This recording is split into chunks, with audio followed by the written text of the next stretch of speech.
This is Nicky G and welcome to Better Commander. Today we're talking about Dominaria United cards. Are they worth the price for your commander decks? Let's find out. Dominaria United. It came and went like a thief in the night, raiding the refrigerator and forgetting to flush before it left us with a steaming pile of cards. But alas, there are some gems to be salvaged from amongst the ruins. And all jokes aside, this is a great set. I bought a fair amount of these cards for my commander decks. Let's take a look at some of the cards for the 99 and some use case scenarios, leaning on my expert analysis, ingenious delivery, and insight.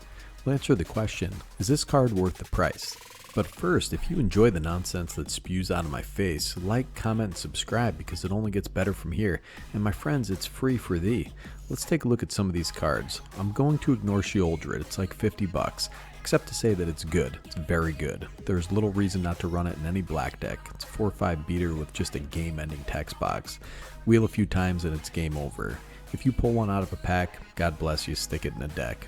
Let's start with the old Silverback Elder. 2 green for a creature ape shaman. It's a 5/7. Whenever you cast a creature spell, choose one. Destroy target artifact or enchantment. Look at the top 5 cards of your library. You may put a land card from among them onto the battlefield tap, put the rest on the bottom in a random order, or you gain 4 life. This is really good for the cost, and the modal trigger of any creature spell is fantastic on a 5-mana creature. This goes in any green creature-based deck and is a fantastic value engine. Ramp and or Aura Shard's effect is great for 5 mana. This guy currently goes for about $11. Is it worth the price? I'm not sure. 11 bucks is a lot of money, especially because Aura Shards is cheaper both mana-wise and money-wise. I don't think I'd ever be sad to see this come out of a pack though. Is it worth it? If you have a deck to put it in, sure. Personally, I would spend about $6 max. I'm going to chat very briefly about the Defiler cycle. Defiler of Vigor is definitely the best one. It's 3 green for a creature Phyrexian Worm 6/6 with Trample. As an additional cost to cast green permanent spells, you may pay 2 life. Those spells cost green less to cast if you paid life this way. This effect reduces only the amount of green mana you pay. Whenever you cast a green permanent spell, put a +1/+1 counter on each creature you control. Dang, yes, it's $5. This goes great in green creature decks and a ton of +1/+1 counter decks. The other Defilers are aggressively costed, have great keywords and effects, and are all around $1. I think they are definitely worth it for the effects in permanent heavy decks of their respective colors. They aren't as universally useful as the green one. They require more specific build arounds. Except the black one, that one is doo-doo. Relic of Legends, 3 generic mana for an artifact. Tap, add 1 mana of any color. Tap an untapped legendary creature you control, add 1 mana of any color. Ooh la la la, this is a sweet relic. It's $2 for an uncommon. This goes great in Calamax, goes great in the Turtle guy, Tappy Turtle Arkelos. It also goes in great in any commander deck that isn't using the commander for combat. In those decks, don't think about it as a 3 mana value rock. Think of it as a 3 mana rock that taps for 2.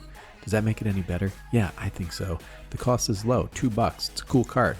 And if I had a Calamax or Archelos deck, I'd definitely pick one up.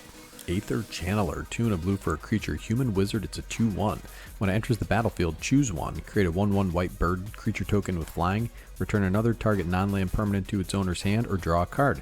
$1.35, this is great in blink decks. People run a bunch of cards like this, and for $1.35 I'd buy it for a Brago deck or a blue inclusive blink deck. The world. This reminds me of JoJo's Bizarre Adventure when they say the world when they do their magical whatever it is. 5 green for enchantment Saga. It has read ahead. 1 and 2. Look at the top 7 cards of your library. You may reveal a non-Saga permanent card from among them, put it in your hand. Put the rest on the bottom of your library in a random order. 3. Put up to 2 non-Saga permanent cards from your hand onto the battlefield. This is 95 cents. I think it's a little clunky, overcosted, and weird, but putting 2 permanent cards from your hand onto the battlefield, that could be pretty good. Golden Argosy. It's 4 generic mana for a legendary artifact vehicle. It's a 3/6. Whenever it attacks, exile each creature that crewed it this turn. Return them to the battlefield tapped under their owner's control at the beginning of the next end step. That's crew 1. I like this as a blink option in ETB heavy decks or where you want to be repeatedly blinking your commander or some value piece. It's kind of weird and clunky though. It's only 39 cents. I'd say go for it. Chaotic Transformation. This is one of my favorite cards out of the set, and I'll tell you why. It's 5 red for a sorcery. Exile up to 1 target artifact, 1 target creature, up to 1 target enchantment, up to 1 target planeswalker, and or up to 1 target land. For each permanent exiled this way, its controller reveals cards from the top of their library until they reveal a card that shares a card type with it. Put that card onto the battlefield, then shuffle. This is a really interesting card for 14 cents. And the reason why I like it is because it's great for polymorph decks, and there's not a lot of effects like this. There's precious few. You can jam up your opponents as well. Say they have a really nice land out, like one of those stupid Gaia's Cradles that everybody likes to talk about. You can just flip that and give them a forest. I don't know, I like it. Super niche, but it's really nice. The Serra Diplomat of the Lugubrious Fiduciary. It's 3 and a blue for an enchantment. Whenever you cast a spell that targets only a single artifact or creature you control, create a token that's a copy of that target artifact or creature, except it's not legendary. This can be a real diesel firecracker in an Orvar deck. It's just another Orvar in an Orvar deck, but note that it doesn't specify instant or sorcery, just spell. So that spell has to target a single artifact or creature you control on the stack, and that includes auras and mutate creatures. This goes in Ivy Gleeful Spell Thief, any mutate deck, or any deck where you're creating token copies using spells like Cackling Counterpart. Is it worth $9? Sure, it's a super unique effect. I would put it in certain decks, and if you really want that effect, that's $9 worth of that effect for sure. Shivan Devastator, X and red for a creature Dragon Hydra. It's a 0/0 with flying and haste. When it enters the battlefield, enters with X +1/+1 counters on it. Whoa, buddy, this is awesome. I like that it has evasion and haste. This can be a finisher in a deck that produces tons of mana or infinite mana. I can think of a ton of decks that this goes in. It's scalable, it's efficient. I really like this card. It's currently $9. I would pick up a copy if I had a deck that it goes in at that price. Magus Lucia Kane, perhaps? Alright, I also wanted to just touch on the land cycle here. These are reprints from the literal Ice Age, brother. Prehistoric lands from before time. Yeah. These are good in Commander. Heck yeah. They're all $2 to $3. Would I buy them at that price? I already did, you silly goose. The full arts are sweet looking, beautiful art, cheap, beautiful cards. They go in any Commander deck of the correct color identity. Pick them up now while they're a couple dollars. Temporary Lockdown is 1 white for an enchantment. When it enters the battlefield, exile each non-land permanent with mana value 2 or less until Temporary Lockdown leaves the battlefield. This is a buck. This is a great piece to slow down hyper sweaty, fast mana decks.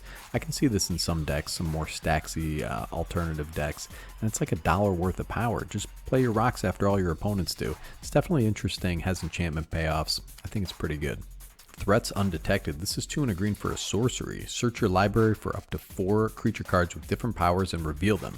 An opponent chooses 2 of those cards. Shuffle the chosen cards into your library and put the rest into your hand. I love this art.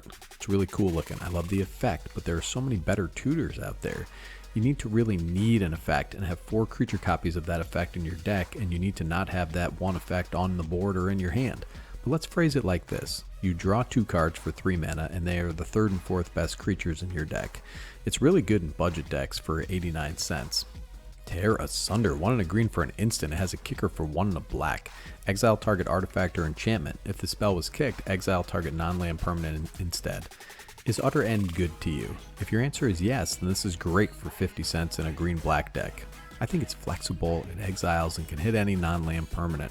This is a boon to a budget builder building Golgari. I think it's worth about 50 cents. Heck yeah, pick up a copy.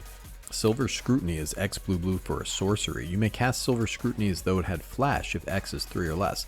Draw X cards. I'm always looking for effects like this. X spells are making a big comeback, and if you want this effect, there are a lot of options.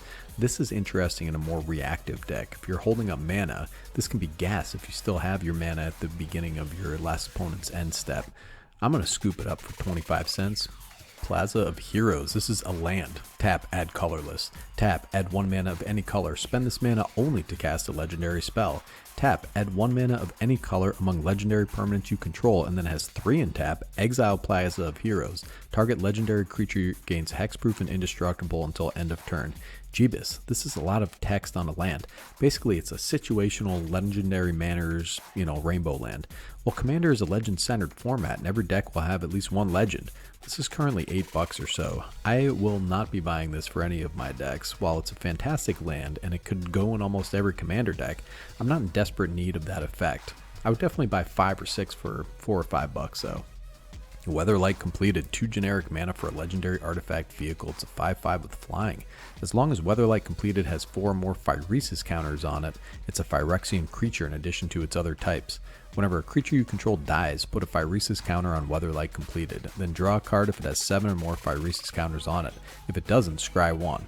This is a scry machine, then a draw engine, and a 5/5 flyer for 2 mana. But it only goes in decks where you're killing your own creatures. Aristocrats decks love this card.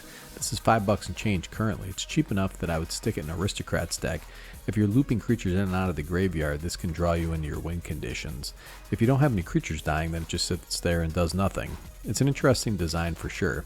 Is it worth it for say $5.50? Sure, I would buy this for an Aristocrat's deck even if I don't have a spot for it right now. Cool art, cool card, interesting design. Academy Loremaster is blue and a blue for a creature human wizard. It's a 2/3. At the beginning of each player's draw step, that player may draw an additional card. If they do, spells they cast this turn cost 2 more to cast.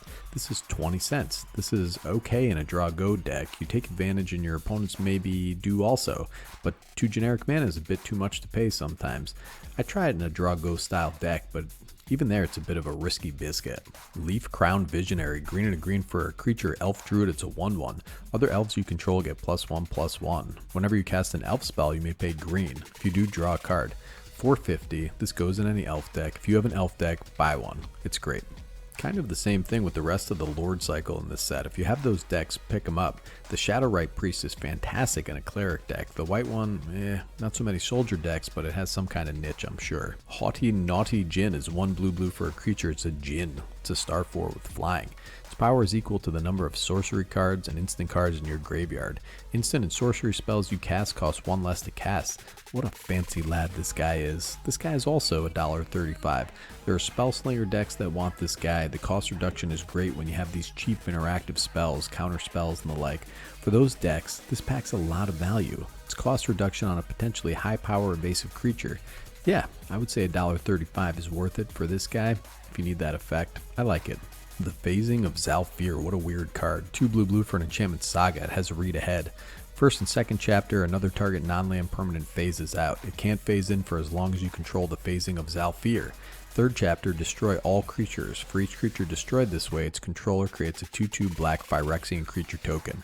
This is a weird color pie break. I like that it's a 4-mana board wipe. You can read ahead and make a bunch of little Phyrexian 2/2 guys out of all the creatures on the board.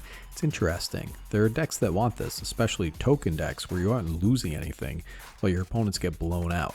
This is very situational, but worth $1 in a ton of decks. This is one of those cards that I don't have a commander for right now in mind, but it's such a unique effect I know it goes somewhere. Founding of the Third Path is 1 blue for an enchantment Saga. It has read ahead. Chapter 1. You may cast an instant or sorcery spell with mana value 1 or 2 from your hand without paying its mana cost. Chapter 2. Target player mills 4 cards. Chapter 3. Exile target instant or sorcery card from your graveyard. Copy it. You may cast the copy. I'm going to go ahead and say this is good in a deck where you're running cards like Spell Twine and little cantrip spells for value. It's versatile. It has mill stapled on if self-mill is your jam. It's a great card in a instant and sorcery heavy deck. 45 cents. Yeah, buddy. Alright, last but not least, Combat Research is 1 blue mana for an enchantment aura. Enchant creature. Enchanted creature has whenever this creature deals combat damage to a player, draw a card. As long as the enchanted creature is legendary, it gets +1/+1 and has ward 1. This has a lot of utility. There are a bunch of commanders that want this effect, and I've been looking through Scryfall for effects like this, and this is one of the few that I found. Ivy, Gleeful Spell Thief, and other enchantment-centered decks really want this. Cool card for 40 cents. Hey listen, there are a lot of interesting cards in this set, and these are some that tickle my fancy. The great part about Magic the Gathering is you can customize your experience to your play group, your budget, and your power level. Enjoy yourself. In my regular job, away from YouTube, I see a lot of people not doing well and sometimes making a hasty exit from this mortal coil.